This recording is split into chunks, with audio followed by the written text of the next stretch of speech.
وبه نستعين قرار یہ تھا کہ ہم تفسیر موضوعی کے عنوان سے آگے بڑھیں گے، اور تفسیر موضوعی میں بھی پہلی بات حضرت آدم علیہ السلام کے عنوان سے جاری رہے گی، اور یہ آیت مقدمتاً عرض ہوگی، اور اس کے بعد انشاءاللہ فقط وہی آیات کہ جن سے یہ شائبہ ہوتا ہے کہ شاید معصوم نے کوئی گناہ کیا ہے یا ترک اولا انجام دیا ہے، انشاءاللہ ان آیات کو بیان کریں گے، دیکھیں گے کہ قرآن کریم کیا کہتا ہے اور واقعاً ترک اولا کیا ہے یا نہیں کیا۔ پہلی آیت حضرت آدم علیہ السلام کے عنوان سے کیا ہے؟ آیت نمبر 30 ہے سورہ بقرہ کی۔ آیت نمبر 30 سورہ مبارکہ بقرہ۔ بسم اللہ الرحمن الرحیم۔ وَإِذْ قَالَ رَبُّكَ لِلْمَلَائِكَةِ إِنِّي جَاعِلٌ فِي الْأَرْضِ خَلِیفَہ۔ ایک ایک کلمہ عرض کیا تھا کہ دیکھ کے آنا ہے آپ لوگوں کو، اور مفردات کے حوالے سے سارا کام کر کے آنا ہے، ایسے ہی تھا نا؟ تو سب سے پہلا کلمہ ہے وَإِذْ۔ اِذ کون سا کلمہ ہے؟ کون سا؟ ظرف زمان۔ کس پہ دلالت کرتا ہے؟ وقت پہ۔ زمان ہے، زمان ہے، خود ایسی بات ہے، وقت ہے۔ ترکیب کے اعتبار سے کیا واقع ہوتا ہے؟ مفعول فی۔ کس کے لیے؟ بعد والے کے لیے۔ احسن۔ وَاذْكُرْ اِذْ قَالَ رَبُّكَ۔ اِذ ظرف زمان ہے، مفعول فی ہے، فعل معذوف کے لیے، اور خود قرینہ آیت کے اندر موجود ہے کہ جب بھی اذ کر کے ذکر کیا جاتا ہے تو اس کا مطلب یہ بات اہمیت کی ہے۔ اور مخاطب کون ہے یہاں پہ؟ ملائکہ ہیں۔ وَإِذْ قَالَ رَبُّكَ کا یہی مخاطب ہے، ملائکہ نہیں ہے۔ بلے جب بات ہو رہی ہے، بات بتائی جا رہی ہے اور کسی کو بتایا جا رہا ہے، یادآوری کی جا رہی ہے۔ وَإِذْ قَالَ رَبُّكَ، بس اذ ظرف زمان ہے، مفعول فی ہے، فعل معذوف کے لیے۔ قال کیا ہے؟ باپ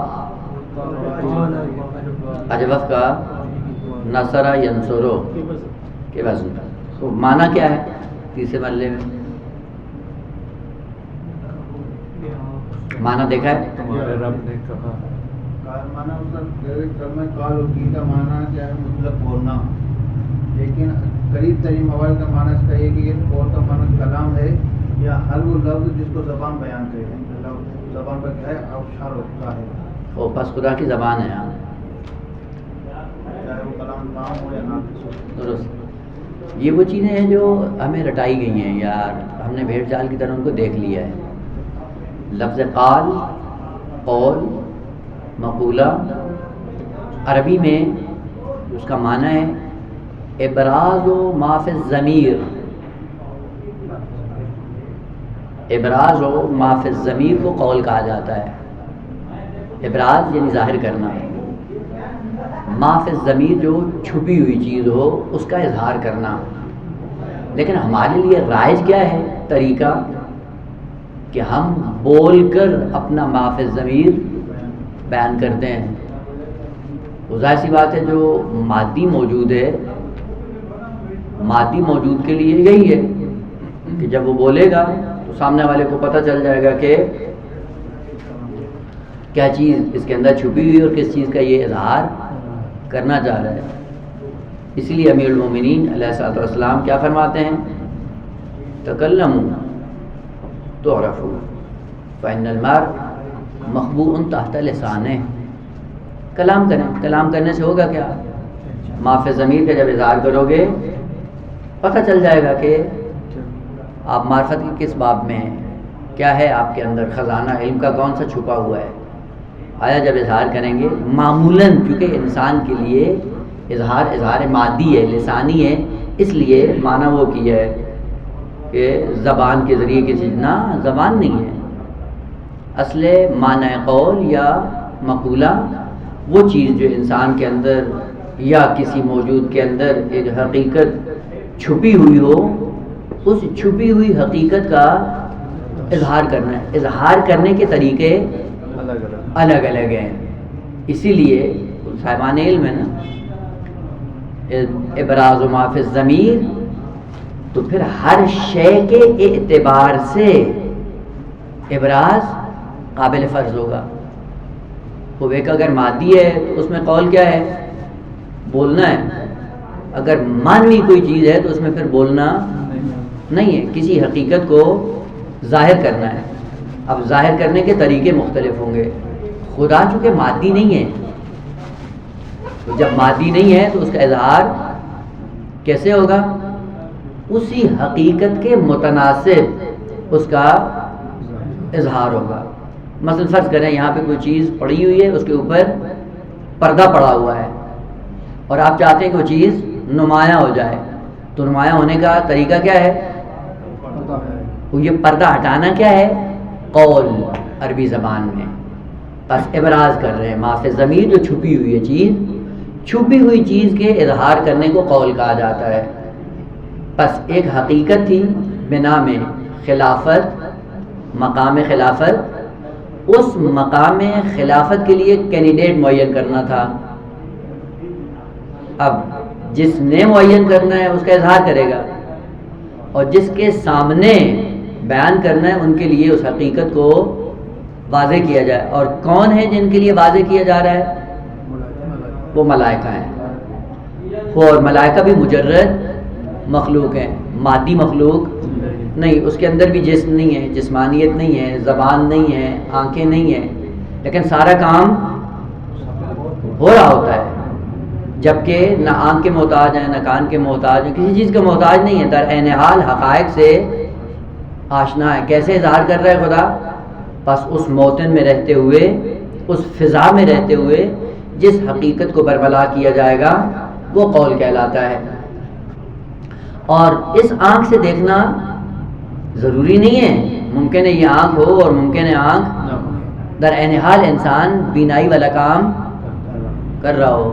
خود آپ اپنی ذات میں تھوڑا سا غور کریں، یہ کام آپ کرتے ہیں اور ہوتا ہے، لیکن توجہ نہیں ہوتی کہ جب آپ سو رہے ہوتے ہیں عالم خواب میں، یہ آنکھ کھلی ہوتی ہے یا بند ہوتی ہے نا؟ وہ آنکھ بند ہے، در عین حال ہم دیکھ رہے ہوتے ہیں، تو کس سے دیکھتے ہیں؟ یہ تو آنکھ تو بند ہے، السلام علیکم، یہ آنکھ بند ہے، در عین حال بینائی والا کام ہو رہا ہے۔ عالم خواب میں دیکھتے ہیں یا نہیں دیکھتے؟ سب کچھ دیکھ رہے ہوتے ہیں اور سن بھی رہے ہوتے ہیں، جبکہ یہ کان بند ہوتا ہے، یعنی یہ سارے اعضاء بند ہیں، در عین حال آپ کا کام ہو رہا ہے، بس دکھائی والا کام چل رہا ہے، در عین حال کہ یہ آنکھیں بند ہیں۔ اب اس کو تھوڑا سا اور اوپر لے کے آ جائیں، عالم عقل میں آ جائیں، عالم تجرد میں آ جائیں، تو جب آدمی عالم خواب میں ہوتا ہے تو وہاں پہ کیا ہوتا ہے؟ اس کو کہتے ہیں اعضائے مثالی، مثالی اعضاء ہیں جن کے ذریعے آپ سب کچھ کر رہے ہوتے ہیں، لیکن اس سے اگر آپ اوپر آ جائیں تو پھر اصل ان اعضاء کی بھی ضرورت نہیں پڑتی، در عین حال یہ سارا کام ہو رہا ہوتا ہے۔ بس ابراز کرنا، اظہار کرنا کسی چھپی ہوئی چیز کو، اس کو عربی میں قول کہا جاتا ہے۔ بس قول فقط ذہن میں یہ نہ آئے کہ انسان چونکہ بولتا ہے تو خدا بھی بولتا ہے، نا، ایک حقیقت کا اظہار کرنا تھا، ایک حقیقت کے اظہار کے لیے جس کلمے کا انتخاب کیا وہ عربی میں قول ہے۔ اب اس کے مصادیق مختلف ہیں، اور جس مصداق سے ہم آشنا ہیں، مانوس ہیں، وہ کیا ہے کہ زبان کے ذریعے آدمی بولتا ہے، پتہ چل جاتا ہے کہ کیا کہنا چاہ رہا ہے۔ اشاروں کی زبان بھی ہے، اشاروں میں تو زبان استعمال نہیں ہوتی، در عین حال اشاروں کے ذریعے کیا کر رہے ہوتے ہیں؟ سمجھا رہے ہوتے ہیں، اظہار کر رہے ہوتے ہیں، ایک حقیقت کو دوسروں تک پہنچا دیتے ہیں۔ عربی زبان میں یہ اشاروں کی زبان کیا کہلاتی ہے؟ قول۔ بس قول کا معنی کیا ہے؟ ابراز و ما فی الضمیر، اور یہی ابراز و ما فی الضمیر ہر موجود کے اعتبار سے مختلف ہے. وہ جس طرح کی حقیقت ہوگی، جس طرح کا متکلم ہوگا، جس طرح کا مخاطب ہوگا، ان تمام تر شرائط کو مد نظر رکھتے ہوئے ایک حقیقت ظاہر ہو جائے، اس کو عربی میں قول کہا جاتا ہے. اگرچہ اس کا مصداق جس سے ہم مانوس ہیں وہ کیا ہے کہ زبان سے تکلم کرتے ہیں، سامنے والے کو پتہ چل جاتا ہے، اس لیے ہم نے لفظ قول کا معنی کیا کیا ہے؟ کلام. درست نہیں ہے. اور یہ ایک بہت بڑی مشکل ہے قرآن فہمی میں کہ ہم انہی کلمات کو سن کر اس کا ایک معنی اور حقیقت اپنے ذہن میں بٹھا لیتے ہیں، اور ذہن میں بٹھانے کے بعد پھر کیا کرتے ہیں؟ اسی پہ کلمات کو حمل کرنا. اس کا دوسرا نمونہ لفظ کلمہ، معنی آئے گا بھی انشاءاللہ بعد میں جیسے عربی میں پہنچیں گے. کلمہ کیا ہوتا ہے بھائی؟ جی ہاں، لفظ مستعمل کو، چونکہ یہ ادیبوں نے ہمارے ذہن میں یہ چیز ڈال دی ہے. اس لیے کیا کرتے ہیں، وہ کلمہ جب آتا ہے تو وہی ادبی اصطلاح فوراً ذہن میں آتی ہے. اور خداوند عالم نے حضرت عیسیٰ علیہ السلام کو کیا کہا ہے؟ کلمۃ اللہ ہے. وہ کیسا کلمہ ہے بھائی؟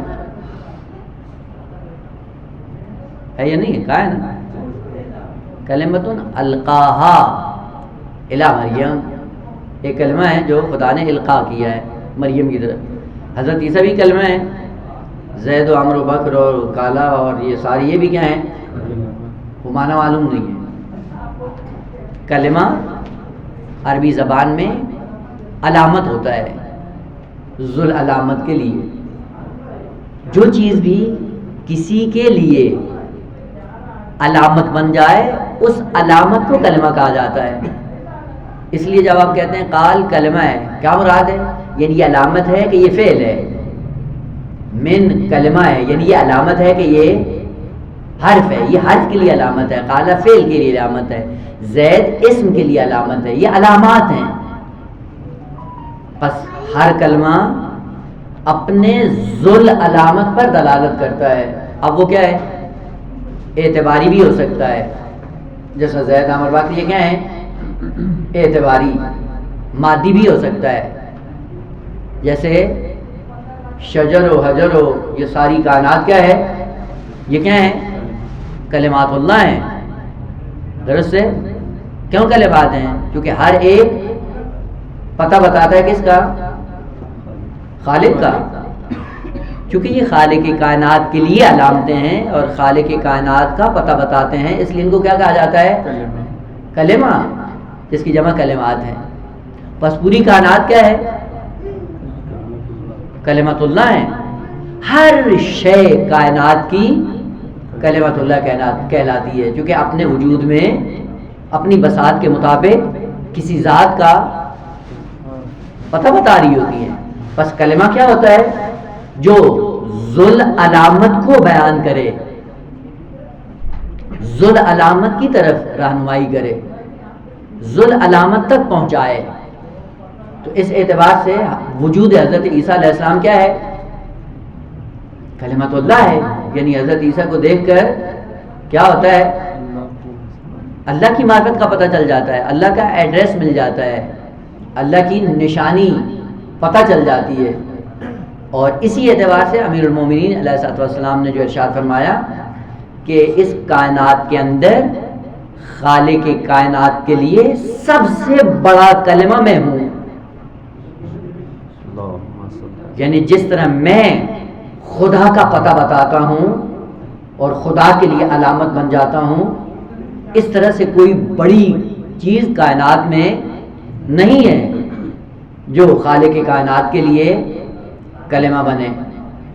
بس کلمہ علامت کو کہتے ہیں جو ذل علامت تک ہمیں پہنچائے. اب وہ مصادیق ہیں اس کے مختلف ہیں، کوئی اعتباری ہے، کوئی حقیقی ہے، کوئی مادی ہے، کوئی معنوی ہے، اور پھر کوئی نورانی ہے. بس کس لہٰذا بس کلمات کو سننے کے بعد، یہی مفردات سننے کے بعد ایک معنی ہم ذہن میں بٹھا لیتے ہیں، اور پھر جب بھی قرآن کے کلمات کو پڑھتے ہیں اسی ذہنی مفہوم پر اس کلمے کو حمل کر دیتے ہیں، جس سے مشکل کیا پیش آتی ہے کہ حقائق قرآنی انسان کے لیے واضح نہیں ہو پاتے ہیں، پھر مشکل کا شکار ہو جاتا ہے.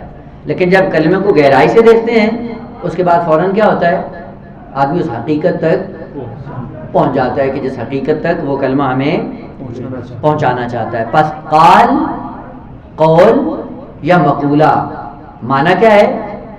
ابراز ما فی الضمیر، چھپی ہوئی چیز کا اظہار کرنا قول کہلاتا ہے. قول چھپی ہوئی چیز کا اظہار کرنا ہوتا ہے. عقیدے کو بھی قول کہا جاتا ہے، جبکہ عقیدے میں لفظ تو نہیں ہوتا ہے، کلام نہیں ہوتی. در عین حال عقیدے کو کیا کہتے ہیں؟ قول کہتے ہیں. کیوں کہتے ہیں؟ کیونکہ عقیدہ انسان کا چھپا ہوا ہوتا ہے، مخفی ہوتا ہے، نہیں معلوم. آپ توحید کے بارے میں آپ کی کیا رائے ہے، نبوت کے بارے میں کیا ہے، امامت کے بارے میں کیا ہے، عدالت کے بارے میں آپ کی رائے اور آپ کا عقیدہ کیا ہے، نہیں معلوم. تو جب آپ اظہار کریں گے کیا بن جائے گا؟ قول. یہ آپ کا قول ہے. کیا مطلب آپ کا قول ہے؟ یعنی آپ نے بولا ہے، بولا کچھ بھی نہیں ہے، آپ نے اپنے ما فی الضمیر کو ظاہر کیا ہے. ظاہر کرنے کے بعد کیا بن گیا ہے؟ قول. بس قول ابراز ما فی الضمیر کو کہتے ہیں. اب خداوند عالم نے جب اس حقیقت کو برملا کیا، ظاہر کیا، ظاہر کرنے کے بعد کیا بن گیا؟ قول خدا. اس حقیقت کے اظہار کو کیا کہا؟ قول. اسی لیے کہا ہوا اذ قال. یاد کریں آپ، اذ قال، جب خداوند عالم نے اظہار کیا. تیسرا کلمہ کیا ہے؟ ربوں کا. خدا کے اسماء ہیں بہت زیادہ. اب یہ عقائد میں بحث ہونی چاہیے اور انشاءاللہ ہوگی ذہن میں. خدا کی ذات، خدا کے صفات، خدا کے اسماء اور خدا کے افعال. اب ایک بات ہے انشاءاللہ اگلے ہفتے دیکھ کر آئیے گا کہ اسماء اور صفات خداوند عالم میں کیا فرق ہے.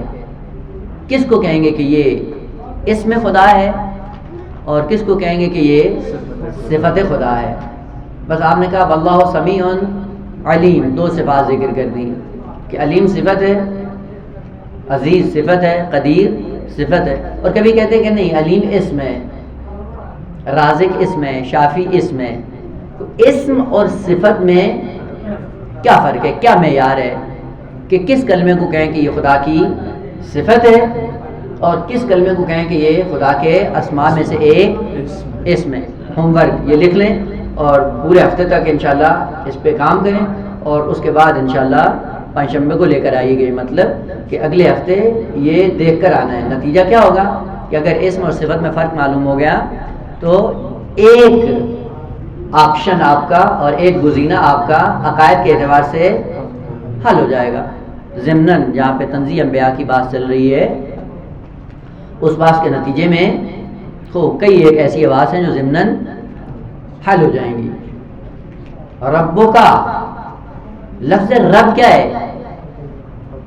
خداوند عالم کے اسماء میں سے ایک ہے اسم بنام رب. رب اسم الہی ہے، متعدد اسماء ہیں خداوند عالم کے. آپ نے کلمہ سنا ہوگا کہ خداوند عالم کو جو اللہ کہا جاتا ہے تو اللہ کیا ہے؟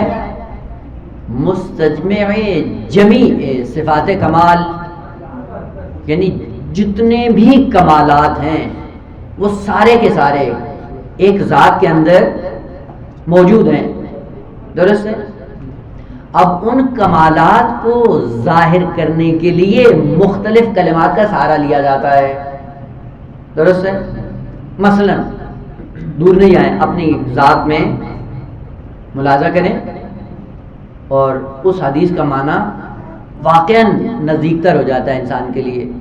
من عرف نفسہ فقد عرف، یعنی معرفت نفس زمینہ ساز ہے معرفت رب کے لیے. ممکن ہی نہیں کہ انسان معرفت نفس پیدا کر لے اور معرفت توحید پیدا نہ کرے، یہ ممکن ہی نہیں ہے، تلازم ہے. اور معصوم کی زبان سے یہ کلمہ صاحب من عرف نفسہ فقد، تاکید کے ساتھ ممکن ہی نہیں ہے کہ معرفت نفس ہو اور معرفت رب. اپنی ذات میں دیکھیں، نفس کے اندر، آپ کے نفس کے اندر کتنے کمالات ہیں؟ ابھی یہاں پہ آج جو بیٹھے ہوئے ہیں کتنے کمالات ہیں؟ آپ کے اندر تقویٰ بھی ہے، آپ کے اندر علم بھی ہے، آپ کے اندر اخلاقی کمالات بھی ہیں اور آپ کے اندر تدریس کا ملکہ بھی موجود ہے اور آپ تقریر کرنے کا کمال بھی اپنے اندر، یہ سارے کمالات ہیں یا نہیں ہیں؟ بس آپ ایک کمالات کا مجموعہ ہے. لیکن جب آپ درس پڑھا رہے ہوں تو آپ کو خطیب کہتے ہیں، آپ کو متقی کہتے ہیں، کیا کہتے ہیں؟ بس یہ لفظ مدرس کیوں انتخاب ہوا ہے؟ آپ کے کمال سے آپ کا یہ نام پڑ گیا ہے. جو کمال آپ ظاہر کریں گے اسی کمال سے آپ کا نام پڑ جائے گا، بدل جائے گا. اور جب آپ ممبر پہ آئیں گے اور آپ بولنا شروع کریں گے مخاطبین کے لیے تو آپ کو کوئی معلم، نمازی نہیں کہے گا، متقی نہیں کہے گا. کیوں نہیں کہنے؟ کہا کہ وہ کمال جس کو یہ ظاہر کر رہا ہے اس کے ساتھ یہ کلمات سازگار نہیں ہے. بس جب آپ ممبر سے بولیں گے تو آپ کو کیا کہا جاتا ہے؟ خطیب. یہ خطیب آپ کے لیے اسم ہے، مدرس آپ کے لیے اسم ہے. جب آپ مصلی پہ کھڑے ہوتے ہیں تو آپ کو کوئی عالم نہیں کہتا ہے، مدرس نہیں کہتا ہے، خطیب کیا کہتے ہیں؟ نمازی، عابد یا عبادت گزار. بس یہ جو کلمات ہیں آپ کے لیے انتخاب کیے جا رہے ہیں یہ کس وجہ سے ہیں؟ اس کمال کا لحاظ کرتے ہوئے جو آپ کے اندر موجود تھا، اور جیسے ہی آپ نے اس کمال کا اظہار کیا اس اظہار کرنے کی وجہ سے آپ کے لیے خاص نام پڑ گیا. آپ کے اندر متعدد کمال تھے لیکن ان کمالات میں سے جس کمال کا آپ اظہار کریں گے اسی کمال کے سائے میں آپ کا نام پڑ جائے گا اور نام منتخب ہو جائے گا. واضح ہے یا نہیں؟ یہ تو آپ اپنی ذات کے اندر دیکھ رہے ہیں نا. وہ جب آپ نماز پڑھ رہے ہوتے ہیں تو آپ کو کوئی خطیب نہیں کہتا، آپ کو کوئی مدرس نہیں کہتا ہے، آپ کو کوئی عالم نہیں کہتا ہے، جبکہ وہ کمالات اپنی جگہ پہ آپ کے اندر موجود ہیں. یہی وجہ ہے بیٹا، کائنات ممکن کو چلانے کے لیے متعدد کمالات کی ضرورت ہے. ایک کمال سے کائنات نہیں چلتی ہے، متعدد کمالات چاہیے. ان کمالات میں سے ایک کمال کا نام کیا ہے؟ ربوبیت. ربوبیت ایک کمال ہے. معنی کیا ہے؟ اب آپ کو دیکھ کے آنا چاہیے تھا. یہ ربوبیت معنی کیا ہے؟ ابھی اگلے ہفتے چونکہ پہلا درس ہے اس لیے تھوڑا بہت وہ رعایت کی جا رہی ہے، لیکن آئندہ درسوں میں اب انشاءاللہ آپ کر کے آئیں گے. حتماً کلمات کو ایک ایک کلمے کو آپ نے مفردات راغب میں دیکھ کر آنا ہے. جیسے ہی کلمہ استعمال ہوگا آیت کے اندر اس کلمے کو سب سے پہلے جا کر مفردات راغب میں دیکھنا ہے کہ مثلا رے بے یہ مادہ کس معنی کے لیے عربی میں استعمال ہوتا ہے. حتماً دیکھ کے آئیے گا اور یہاں سے آپ کے لیے زمینہ فراہم ہو جائے گا قرآن فہمی کے لیے. ایسا ایسا محنت جب کریں گے ایک زمانے میں انشاءاللہ برجستہ ترین عالم بن جائیں گے. سب سے پہلے رب صیغہ کون سا ہے بیٹا؟ رب کون سا صیغہ ہے جی؟ ربابا. رب کون سا صیغہ ہے؟ اب یہ تو دیکھ کے آنا ہے نا بیٹا. صیغے کے اعتبار سے کیا بن رہا ہے کلمہ؟ مصدر، اس میں فاعل اور کون؟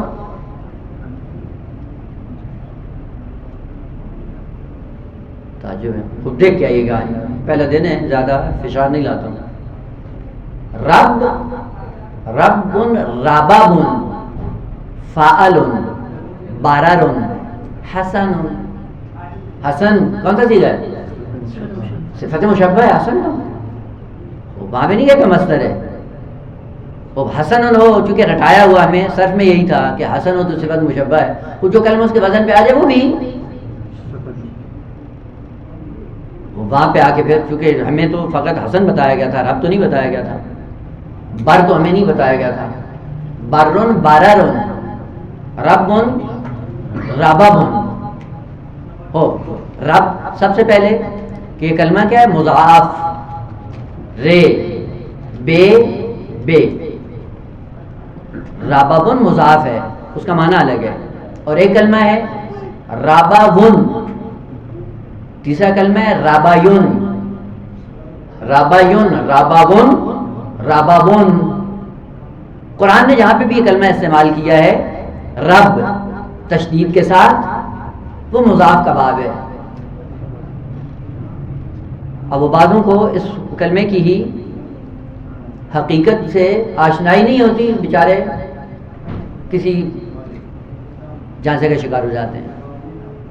رب ارحمہما کما ربیانی صغیرہ، ربیانی، یہ ربیانی کون سا صیغہ ہے؟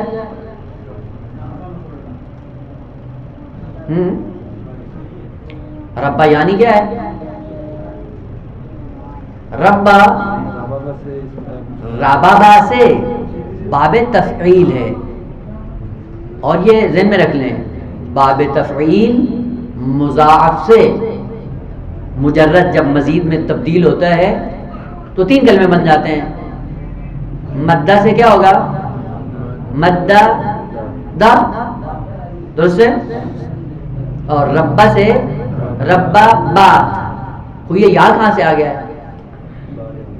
یہ ذہن میں رکھ لیں کہ مضاعف میں مجرد جب باب تفعیل میں جاتا ہے تو تیسرا کلمہ یا میں بدل جاتا ہے، اور یہ فقط مضاف کا قاعدہ ہے۔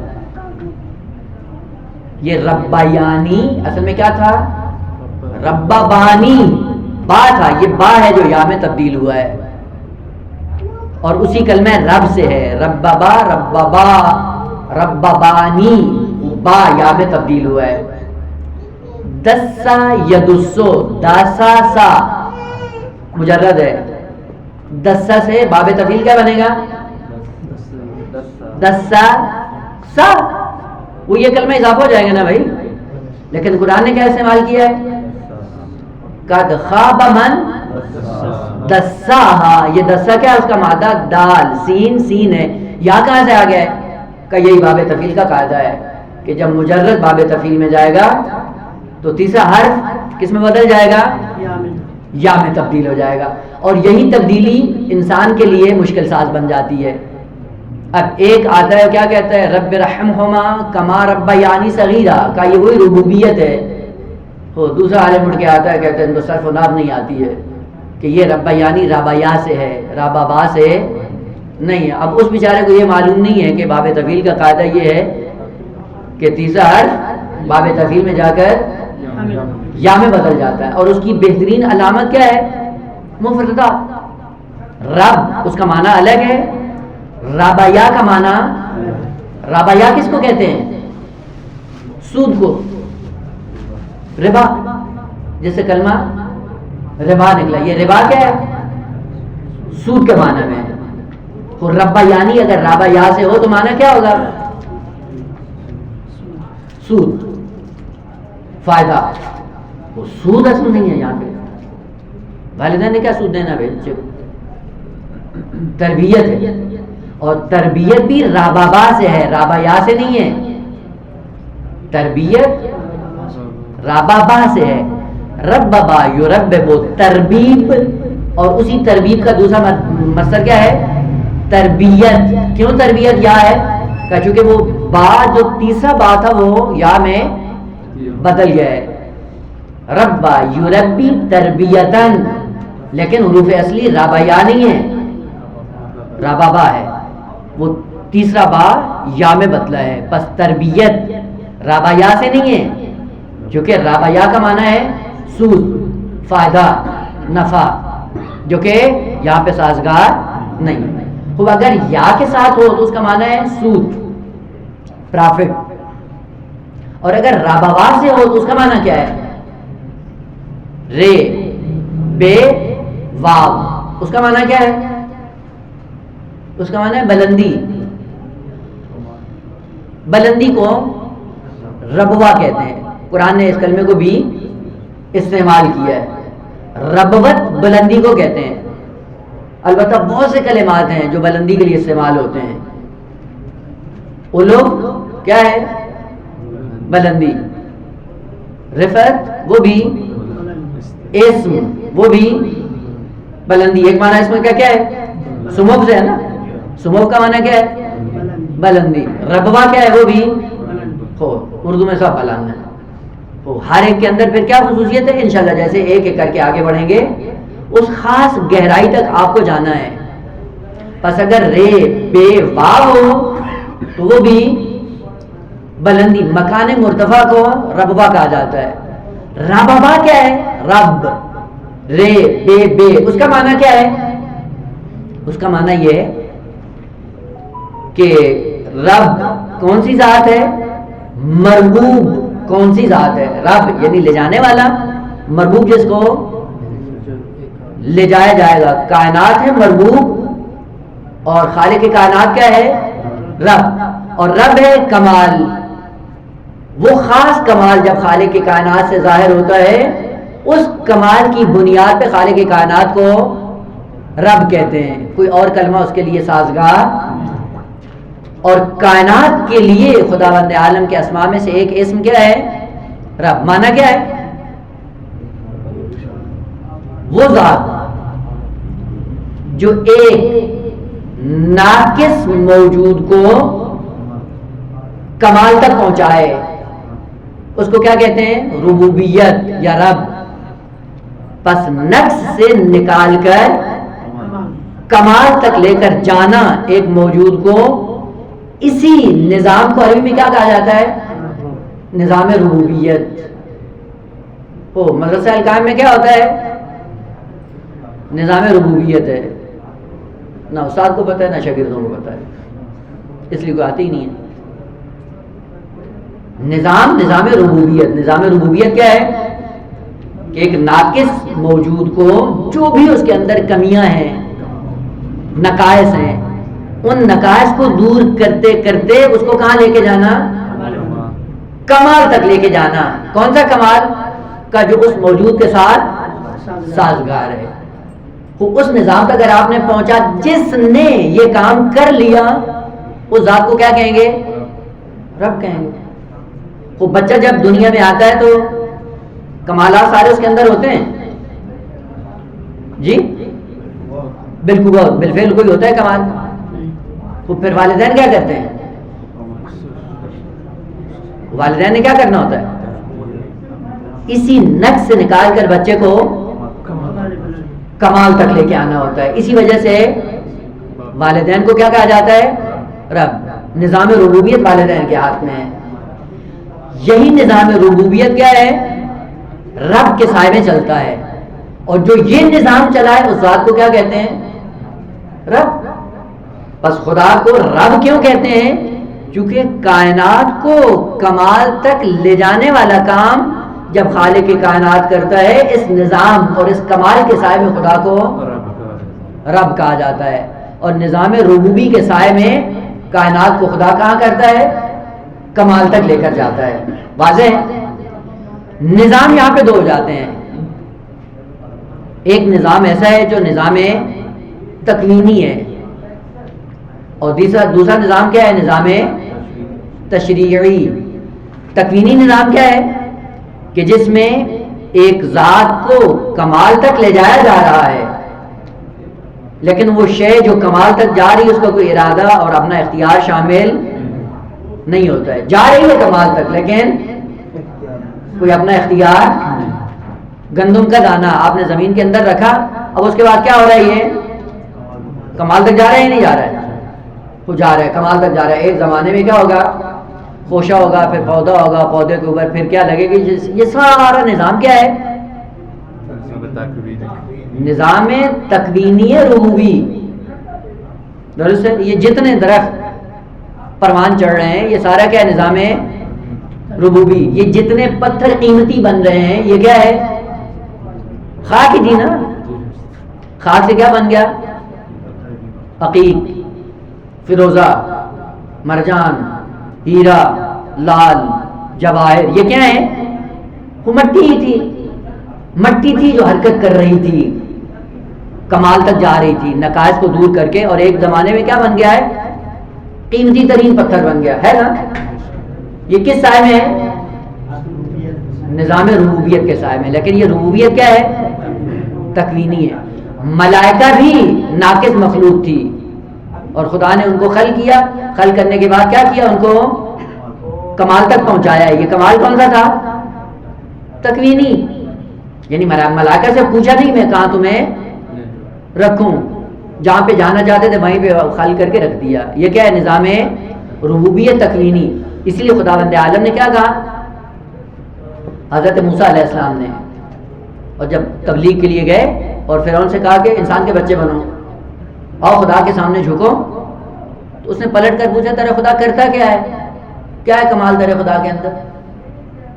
وہاں پہ حضرت موسیٰ علیہ السلام نے اپنے خالق کے کمالات کا اظہار کیا. کیا کہا؟ ربنا الذی، ہمارا رب کون ہے؟ الذی اعطى كل شيء خلقه ثم هدى.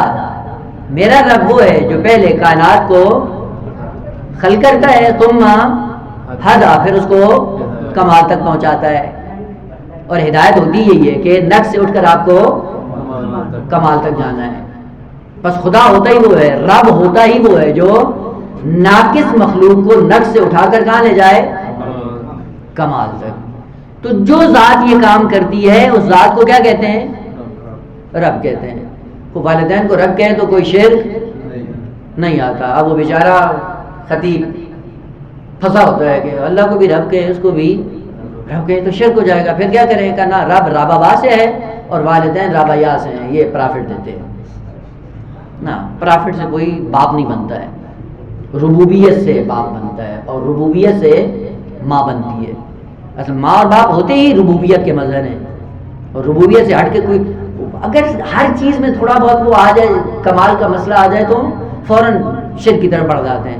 خدا کے اسماء میں سے ایک اسم کیا ہے؟ حی. اب وہ ابھی معنی نہیں کروں گا، حی ہے نا. اب وہی معنی جو آپ لوگوں کے ذہن میں ہے. حی کا معنی کیا ہے؟ ابھی اسی پہ رہے، زندہ. حی زندہ ہے. آپ بھی زندہ ہیں یا نہیں ہیں؟ وہ آپ بھی زندہ ہے، خدا بھی زندہ ہے. پھر مشرک ہو گئے آپ سب. وہ نظام خدا نابود ہو گیا جی. آپ بھی زندہ ہے، خدا بھی زندہ ہے، توحید ختم ہو گئی. کیا بات ہے؟ جو بھی کمال کو کہیں پہ دیکھ لیا فوراً شرک کا فتویٰ لگا کے اصل لوگوں کو چپ کرا دیا. ڈر جاتا نا آدمی، انہوں نے مشرک کہہ دیا. بس رب کہنے سے گھبرائے نہیں.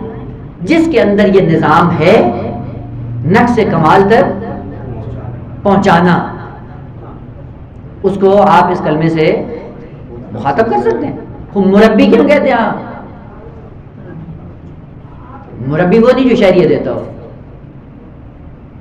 کیونکہ رابع یا ہو تو اس کا مطلب پرافٹ سود ہے نا. وہ چاول کی بوری دے دی مربی بن گیا نا. چاول دینے سے مربی نہیں بنتا ہے. آج دیکھ لیا ہم نے چاول کی خاطر کہاں سے کہاں پہنچ گئے.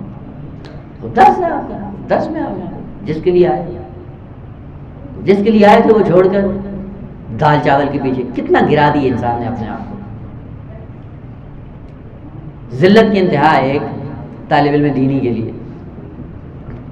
ایک طرف چاول کی گولی تقسیم ہو رہی ہے اور ایک دفعہ آپ کی روح کی غذا بصورت کمال بیان ہو رہی ہے. انتخاب آپ کے ہاتھ میں. کیا انتخاب کیا؟ بہتر انتخاب. کس کو لے لیا؟ چاول لے لیا. کیا ہوا؟ گلے سے نیچے اترا، معدے میں گیا. جیسے معدے میں گیا جس راستے سے نکلا انسان کے لیے ذلت آور ہے. جہاں سے بھی نکلے گا واقعی ذلت آور ہے. جیسے گلے سے نیچے اتارا، ابھی جہاں سے بھی نکلے، منہ سے نکلے قے کی صورت میں تو بھی بدبودار ہے، اور اپنے مخرج اصلی سے نکلے تو بھی. اس کے لیے خدا نے خلق کیا تھا. ذلت کی انتہا نہیں. اور وہ کمال جس کے لیے آپ کو یہاں پہ لایا گیا تھا، کہا کہ اگر وہ کمال حاصل جہاں سے بھی وہ کمال ظاہر ہوگا آپ کے لیے عزت کا باعث بنے گا. عزت اور ذلت کے راستوں پہ لگا کر آپ کا اور میرا امتحان ہے. اگر 2 کلمے پڑھ لیے ہوتے علمی اعتبار سے، جس انداز سے بھی نمایاں ہوتے آپ کے لیے عزت کا باعث بنتے. ہوتا یا نہیں ہوتا؟ وہی علم کم حاصل کرنے کے بعد زبان سے اس کا اظہار کرو تو بھی محبوب بن جاتے ہو. اعضاء و جوارح سے اس کا اظہار کرو تو بھی محبوب بن جاتے ہو. اگر مصلی پہ آ کر اس کا اظہار کرتے ہو تو بھی محبوب بن جاتے ہو. تو ایک طرف خدا نے عزت کا راستہ رکھا ہے اور ایک طرف ذلت کا راستہ، اور ہماری اپنی قیمت ہم نے خود لگا لی کہ ہماری قیمت کیا ہے. مجھے نہیں سمجھ آتی. وجہ اس کی یہ ہے کہ ہمیں علم کی لذت آئی نہیں ہے، اور اگر علم کی لذت آئی ہوتی تاج و تخت کو بھی ٹھوکر مار کر آپ علم کے لیے آ جاتے. لیکن افسوس کہ خیر عرض کرتا مربی کیا ہے؟ مربی بھی رابابا سے ہے. اس کا کام کیا ہوتا ہے؟ نقص سے کمال تک لے کے جانا ہے، وہ مربی ہے. اور آج کل کیا ہے نظام، خدا ان کو ہدایت کرے کہ اگر یہ قابل ہدایت ہیں، یہ جانب المصطفیٰ، قیامت کے دن یہ کیا جواب دیں گے نہیں معلوم. وہ کون سے مربی رکھے ہوئے ہیں جو خود ناقص ہیں، بدبخت، جس کو پتہ ہی نہیں ہے کہ نقص کیا ہے اور کمال کیا ہے، اور نقص سے نکال کے کمال تک لے جانا کیسے ہے. وہ نتیجہ کیا ہوتا ہے؟ طالب علم بھی پریشان ہو جاتا ہے، آخر میں تھک جاتا ہے. بس کرو یار، تھکا دیا آپ لوگوں نے. یہ کون سا نظام ہے جس پہ آپ نے ہمیں آ کے رسوا کر دیا؟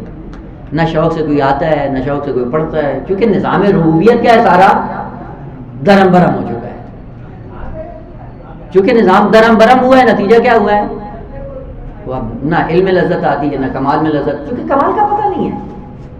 اگر کمال کا پتہ چل جائے پھر انسان کو لذت آنا شروع ہو جاتی. آج یہ کر رہے تھے کلمہ ربابا، اذ قال ربک، ربوبیت کیا ہے؟ نقص سے کمال کا سفر ہے ربوبیت. تو جو ذات یہ سفر کرواتی ہے اس ذات کو رب کہتے ہیں، یا اس ذات کو مربی کہتے ہیں، اور اس نظام کو نظام ربوبیت کہتے ہیں. یہاں پہ کیوں کلمہ رب استعمال ہوا ہے؟ کیونکہ جو کام اس کائنات کے اندر ظاہر ہونا ہے وہ کیا ہے؟ نظام ربوبی. اس لیے وَإِذْ قَالَ ربک کہا ہے، خالقہ نہیں کہا ہے، حی نہیں کہا ہے، رازق نہیں کہا ہے، شافی نہیں کہا ہے. کیوں نہیں کہا ہے؟ کہ چونکہ یہاں پہ ابھی مناسب نہیں ہے. ملائکہ کی بز میں خالق کائنات نے جب کلمہ رب کا انتخاب کیا ہے تو یہ بتانا چاہ رہے کہ تم بھی جو خلق ہوئے ہو ربوبیت کے سائے میں، اور یہ کائنات بھی جو چلے گی وہ بھی ربوبیت کے سائے میں. اور مشکل یہ ہے کہ یہ کائنات ربوبیت کے سائے میں چلے گی، لیکن اس کائنات کے اندر صلاحیت نہیں ہے کہ یہ نظام ربوبیت مجھ سے لے سکے. اس کائنات کے اندر یہ صلاحیت نہیں ہے کہ یہ نظام ربوبیت کو مجھ سے لے سکے. پھر کیا کیا ہے؟ اس لیے ضرورت پڑی کہ ایک بیچ میں خلیفہ بناؤ کہ جو خلیفہ تمہیں ربوبیت کی منزل پہ گامزن کرنے کے قابل بنا دے. مثلا بچہ والدین کی گود میں آیا، اور یہ بچہ جب تک والدین کی گود میں ہے یہ مدرسے میں پڑھنے کے قابل نہیں ہے، تو پھر والدین کیا کریں گے؟ اس قابل بنائیں گے کہ کل کو یہ مدرسے میں جانے کے قابل ہو جائے. اس لیے بیچ میں خدا نے والدین کو رکھا، والا ضرورت نہیں تھی والدین کو رکھنے کی، کیونکہ بچہ مستقیماً خدا سے لینے کے قابل نہیں تھا. اس کو کس کے حوالے کیا ہے؟ مربی کے حوالے کیا. یہ مربی اس قابل بنائے گا کہ کل کو یہ مکتب میں پڑھنے کے قابل ہو جائے گا، حوضے میں آنے کے قابل ہو جائے گا. لیکن مربی نے اگر خیانت کی تو کیا ہوگا؟ قابلیت اس کی تباہ کر دے گا، پھر مدرسے کے قابل نہیں ہوگا. اس میں سے ایک نظام کیا ہے؟ نظام حوضہ ہے، نظام مدرسہ. اس نظام میں جا کے کیا کرنا ہے؟ اسی نظام ربوبیت کو آگے بڑھانا ہے. اس میں فاعل چاہیے، قابل چاہیے. لہذا خدا نے سب سے پہلے کلمہ اپنے لیے کیا انتخاب کیا؟ وَإِذْ قَالَ رَبُّكَ، ربُّكَ کلمہ رب کا انتخاب کیا چونکہ نظام ربوبیت کو چلانا ہے. ایک نظام تکوینی ربوبیت ہے اور اس کے مقابلے میں نظام تشریعی ہے. نظام ربوبیت تکوینی میں ایک ہی راستہ ہوتا ہے، دو نہیں ہوتے ہیں. راستہ فقط ایک ہوتا ہے اور اسی راستے پہ ایک موجود کو چلا دیا جاتا ہے اور وہ چلتا رہتا ہے نظام تکوین کے سائے میں. اور ربوبیت تشریع میں ہمیشہ دو راستے ہوتے ہیں اور دو راستوں میں سے ایک کا انتخاب کرنا ہوتا ہے. اس لیے اس نظام کو نظام تشریع کہتے ہیں. نظام تشریع میں ہمیشہ دو راستے ہوتے ہیں، کم از کم نظام تشریع میں ہمیشہ دو راستے ہیں. ان دو راستوں میں سے ایک کا انتخاب کرنا ہے. آپ کو کمال تک جانا ہے. خدا نے راستہ رکھا ہے کیا؟ عبادت، معصیت. ایک راستہ جو کمال تک لے کے جائے گا، دوسرا راستہ جو کمال سے آپ کو محروم کر دے گا. آپ کو اختیار ہے کون سا راستہ چلتے ہو. عبادت، معصیت، خیر، شر، حسن، قبیح، سیئہ، حسنہ. یہ سارا نظام کیا ہے؟ نظام دو پہلو ہے. کیوں؟ چونکہ یہ نظام تشریعی ہے، تکوینی نہیں ہے. نظام تشریعی میں دو چیزیں ہیں. ایک وہ چیز ہے جو آپ کو کمال تک لے کے جائے گی، اور ایک وہ چیز ہے جو آپ کو کمال سے محروم کر دے گی. اور نظام تشریعی میں آپ کے پاس اختیار ہے. اس اختیار کے سائے میں اپنے کمال کو پانا ہے. اس کمال کو پانے کے لیے کیا انتظام کیا ہے؟ چاول روٹی کا انتظام بھی کیا ہے، درس و تدریس کا بھی اہتمام کیا. ہم یہ سمجھتے ہیں کہ چاول روٹی لے کے ہم کمال تک پہنچ جائیں گے. تو چاول روٹی سے کمال میں پہنچنا ہوتا تو بھینس با کمال ہوتی. ایسا نہیں ہے، کیونکہ ہم نے اپنی قدر و قیمت کو اتنا گھٹا دیا ہے، گرا دیا اپنے آپ کو، کہ جس کا نتیجہ یہ ہے کہ کمالات ہمارے اوپر مخفی ہو گئے. اذ قال ربو. 10 منٹ کے لیے وقفہ دیتے ہیں آپ کو کہ مسلسل 2 گھنٹے سنیں گے تو بور ہو جائیں گے. 10 منٹ بیچ میں رک کے بریک لے کے انشاءاللہ پھر 2-4 منٹ کے لیے. اور اگر اگلے ہفتے سے بھی یہی سلسلہ رہا کہ اعوذ باللہ من الشیطان الرجیم بسم اللہ الرحمن الرحیم وبہ نستعین وهو خیر المعین. وہ سلسلہ کلام ہمارا سورہ واقعہ بقرہ کی آیت نمبر 30 میں جاری تھا. کہاں پہنچے؟ وَإِذْ قَالَ رَبُّكَ. رب. اب انشاءاللہ یہ کام ہے جو آپ اگلے ہفتے کر کے آئیں گے کہ رب کیوں کہا؟ کیونکہ جو کام لینا تھا اس کام کے ساتھ یہ کلمہ سازگار ہے. ایک اور مطلب ہے، میں آج کر دیتا ہوں، انشاءاللہ بعد میں جا کر تفاصیل میں دیکھ سکتے ہیں. بہت سی ایسی آیات ہیں جن آیات کے اندر مخاطب کون ہے؟ رسول اللہ ہے. اس کی وجہ کیا ہے؟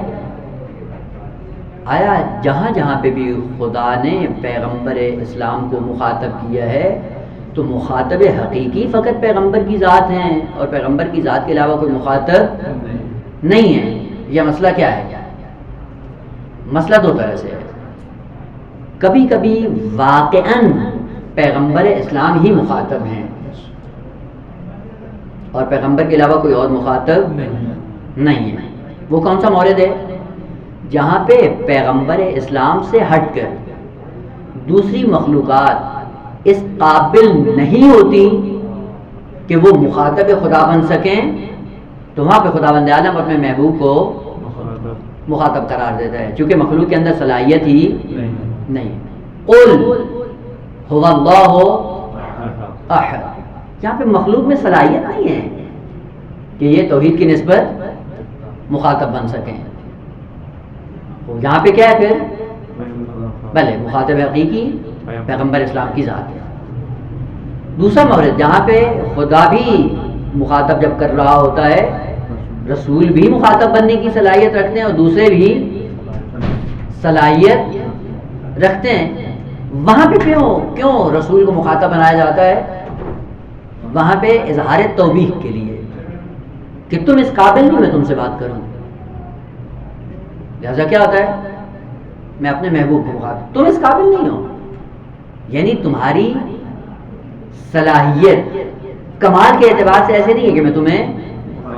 اور یہ انسانوں میں بھی ہوتا ہے. بعض لوگ ہیں وہ آ کے جب منہ لگنا چاہتے ہیں تو کیا کہتے ہیں؟ تم اس قابل نہیں میں تمہیں منہ لگاؤں. پھر کیا منہ موڑ لیتا ہے، دوسرے سے بات کر رہا ہوتا ہے. یہ جو دوسرے سے بات کر رہا ہے یہ کیا ہے؟ اظہار کر رہا ہے کہ تم اس قابل نہیں ہو کہ میں تمہیں مخاطب قرار دوں. ہوتا ہے نا کبھی گھر کے اندر، اب وہ بیٹی بھی ہوتی ہے بہو بھی ہوتی ہے.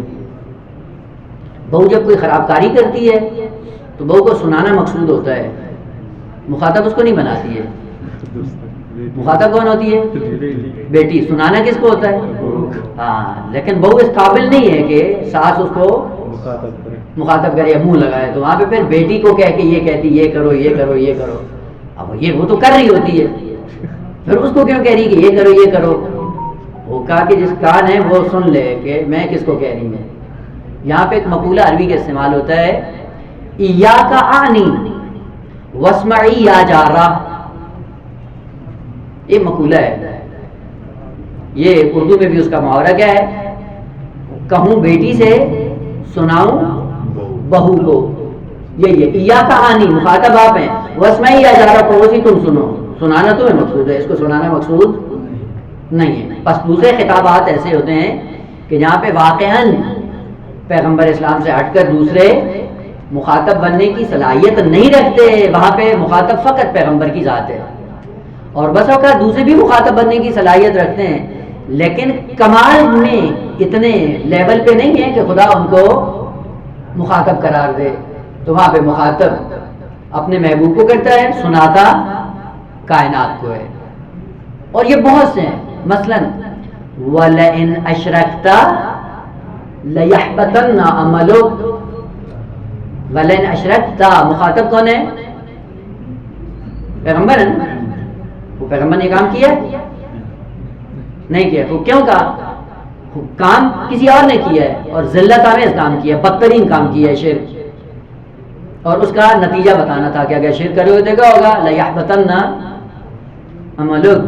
مخاطب حقیقی کون ہے؟ انسان ہے، لیکن انسانوں کے اندر اتنا کمال نہیں تھا کہ ان کو منہ لگا کے خدا کہے کہ میں تم سے بات کرنا چاہتا ہوں، نہیں۔ پھر مخاطب کس کو بنایا ہے؟ تو یہاں پہ مخاطب حقیقی پیغمبر نہیں ہے، مخاطب حقیقی کون ہے؟ عام انسان ہے، لیکن عام انسان چونکہ کمال سے گر گئے ہیں اس لیے مخاطب نہیں بن پائے، مخاطب رسول کو بنا دیا، سنایا انسانوں کو دیا۔ اور تیسرے خطابات وہ ہوتے ہیں کہ جہاں پہ خود انسانوں کو مخاطب کیا جاتا ہے، اور اس کو مخاطب کرنے میں بھی تعبیریں مختلف ہیں، کہ یا ایھا الناس کا بشریت، اور کیا کہا، کہیں پہ اہل الکتاب کہا، دائرہ محدود کر دیا، اور کہیں پہ انسان یا ایھا الانسان، وہ بھی عمومی ہے، یا ایھا الذین آمنو کا یہ دائرہ اور تنگ کر دیا۔ بس اس اعتبار سے مخاطبین کے 3-4 گروپ بن جاتے ہیں کہ ہر ایک گروپ کو مد نظر رکھتے ہوئے خطاب کیا جائے۔ وَإِذْ قَالَ رَبُّكَ، ربو کا کاف کیا ہے بیٹا؟ حرف خطاب ہے۔ خوب، اگر حرف خطاب ہو تو مضاف الیہ، حرف مضاف الیہ ہوتا ہے، صرف ضمیر ہوگی، ضمیر ہے۔ ربو کا کون سی ضمیر ہے؟ مخاطب کی، یہاں پہ بن کیا رہی ہے؟ مضاف الیہ۔ مضاف الیہ کس کا خاصہ ہے؟ اسم کا۔ اسم کی اصل کیا ہے؟ اور یہ کیا ہے؟ مبنی ہے۔ کیوں؟ ادھر سے آواز آئی نہ، اسم کی ایک ہی خاصیت ہے، محرم ہونا ہے، مبنی ہونا خلاف اصل کے لیے دلیل چاہیے۔ وہ کاف ہے، ضمیر ہے، اور ضمیر بن کر اسم ہے، اسم کی اصل محرم ہے بیٹا، خوب آسان۔ اس کے بعد جب اسم حرف کے ساتھ شباہت مدنی پیدا کر، کلمہ مدنی ہے، مدنی نہیں ہے، اس کا معنی الگ ہے، مدنی کا معنی الگ ہے، مدنی الگ ہے۔ مدنی کس کو کہتے ہیں؟ دنو سے، دنو کا معنی کیا ہے؟ قریب، مدنی قریب کرنے والا، شباہت مدنی یعنی جو قریب کر دیتی، کس کو؟ کس کے؟ حرف کے جب قریب ہوتا ہے تو پھر کیا ہوتا ہے؟ بیچارہ اپنی حیثیت کھو دیتا ہے۔ کیوں کھو دیتا ہے؟ ظاہر سی بات ہے، یہ قانون ہے خدا کا، الطیبات للطیبین اور الخبیثات للخبیث، نظام ہے خدا۔ طیب طیب کے ساتھ مشہور ہوگا، خبیث خبیث کے ساتھ مشہور ہوگا۔ اور ہم اس نظام دنیا میں آئے کس کے لیے؟ اسی دو راہ پہ کھڑے ہیں، اپنے آپ کو مقام طیب پہ لے کے آ رہے ہیں یا مقام خبیث پہ لے کے آ رہے ہیں۔ نظام تشریع یہی ہے، اختیار ہے۔ شباہت مدنی جو اسم کو حرف کے، جب حرف کے قریب ہوتا ہے تو بیچارہ کیا ہو جاتا ہے؟ وہ اسم جو سمو بلندی سے تھا پست ہو جاتا ہے، پست ہو کے مبنی ہو جاتا ہے۔ وہ پس شباہتیں انسان کو بلے پست کر دیتی ہیں، یا یہی شباہتیں انسان کو عظیم کر دیتی. السلمان منا اہل البیت. اجر وہ کہاں پہنچ گیا؟ شباب تھی، شباب مدنی تھی. جیسے شباب پیدا کی ویسے قریب ہو گیا. رذیل انسان کے ساتھ شباب پیدا کریں گے تو رذل ہو جائیں گے، عزیز انسان کے ساتھ شباب پیدا کریں گے تو عزیز ہو جائیں گے. تو یہاں پہ بتانے کا ہوا اذ قال ربک. تو یہاں پہ مخاطب فقط رسول ہیں یا مخاطب کوئی اور بھی ہے؟ لکھ لیں بریکٹ میں، تھوڑا بہت خود اگلے ہفتے یہ کام کر کے آئیں. اذ قال ربک، آیا وہاں پہ مخاطب حقیقی فقط پیغمبر اسلام کی ذات ہے یا نہ مخاطب یہاں پہ عمومی ہے؟ درست ہے. دوسرا عمر اور اگر رہتے یہ سارا کام کر کے آنا ہے، پلس جو آیت کے اندر باقی کلمات ہیں وہ بھی اسی انداز سے دیکھ کر آنے. وہ کیا کہا؟ اذ قال ربک، کیا کہا؟ آگے کیا ہے؟ آیت کیا ہے؟ للملائکہ. لام کیا ہے یہاں پہ؟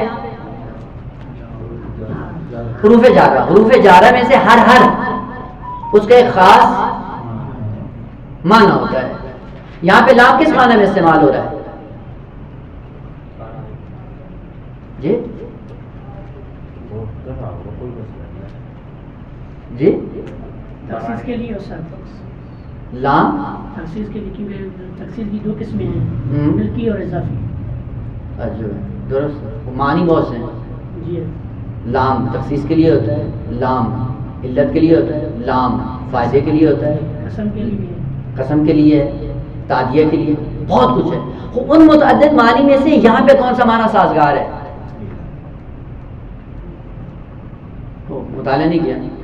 تخصیص ملکی. تخصیص ملکی اس کا مطلب کیا ہوگا؟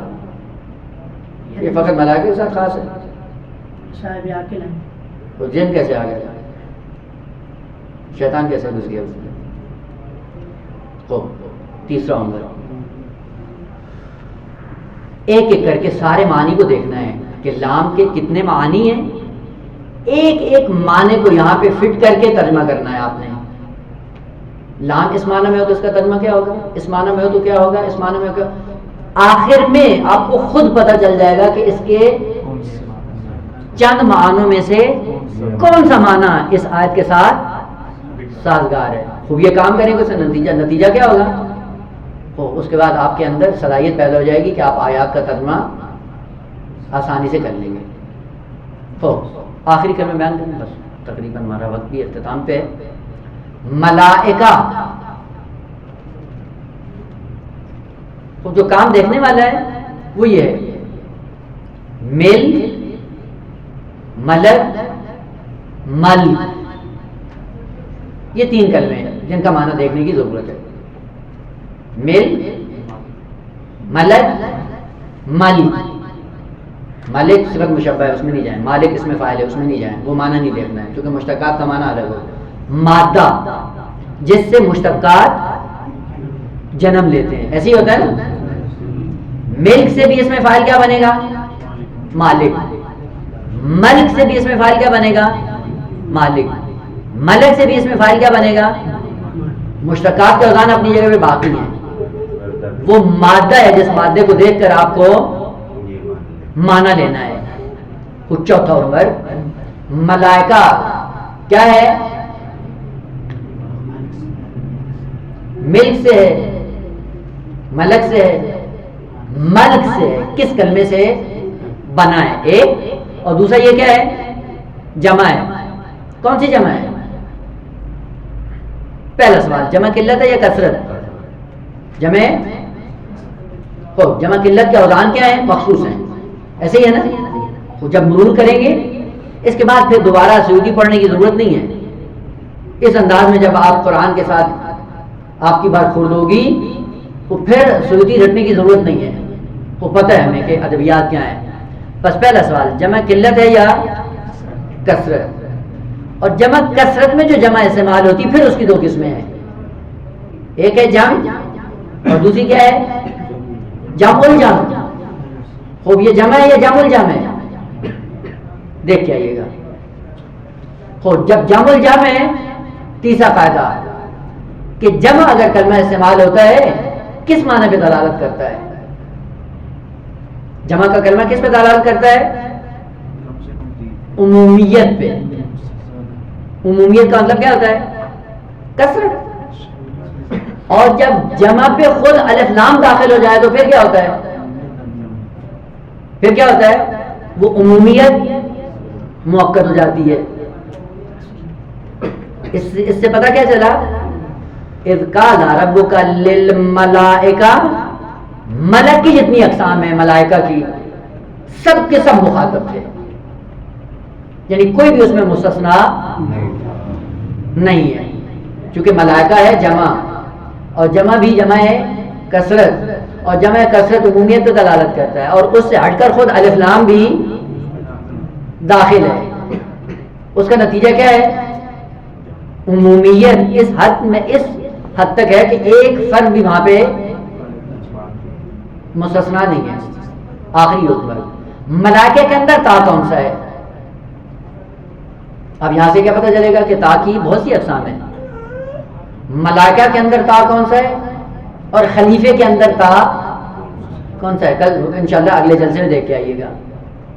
وہ خلیفے کے اندر بھی تا ہے، ملائکہ کے اندر بھی تا ہے. دونوں تا میں کیا فرق ہے؟ وہ ملائکہ کو مخاطب بنایا، مخاطب بنا کر ایک اعلان کیا. اعلان کیا تھا؟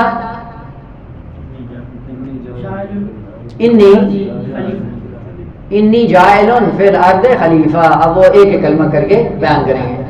خود سب سے پہلے یہ جملہ ہے انی جاعل فی الارض خلیفہ، یہ جملہ ہے. یہ جملہ کیا بن جائے؟ مقولہ ہے قول. بس یہ مقولہ قول ہے. اور مقولہ قول کیا ہوتا ہے؟ جملہ. اور جہاں پہ جملہ استعمال کرنا ہو کون سا کلمہ استعمال ہوتا ہے؟ انا یا انا؟ انا. بس انا اور انا کے موارد رٹنے کی ضرورت نہیں ہے. جہاں پہ آپ کو کلام میں مفرد چاہیے ہوگا کیا استعمال کریں گے؟ اور جہاں پہ جملہ چاہیے ہوگا وہاں پہ پھر رٹاتے ہیں. یہ کالا یقولے کے بعد انا ہوتا ہے نا، کالا میں یاد نہیں ہے. علم یعلم کے بعد کیا ہوتا ہے؟ وہ یہ رٹایا ہوا ہے. وہ قرآن میں جا کر دیکھیں کئی موارد جہاں پہ مادہ علم ہے اور بعد میں کلمہ انا استعمال ہوا ہے. کیوں؟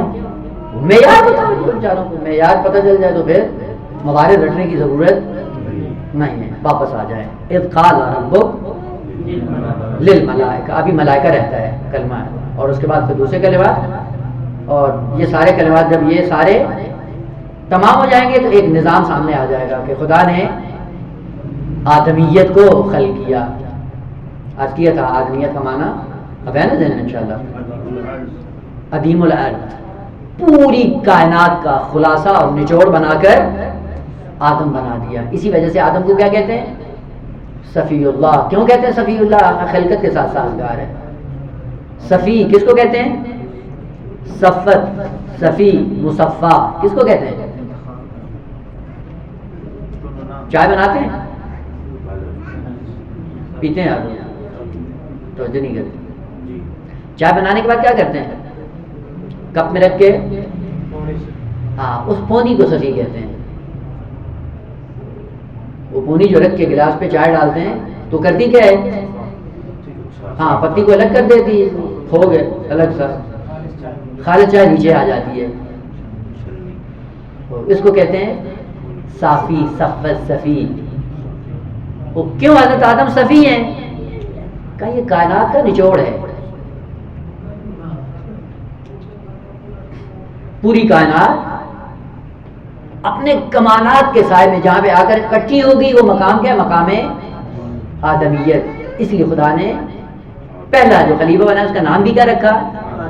آدم. یہ آدم کون ہے؟ کہ یہ پوری کائنات کے کمالات کا مجموعہ میں نے اکٹھا کیا، اکٹھا کر کے اس کو آدم بنا دیا.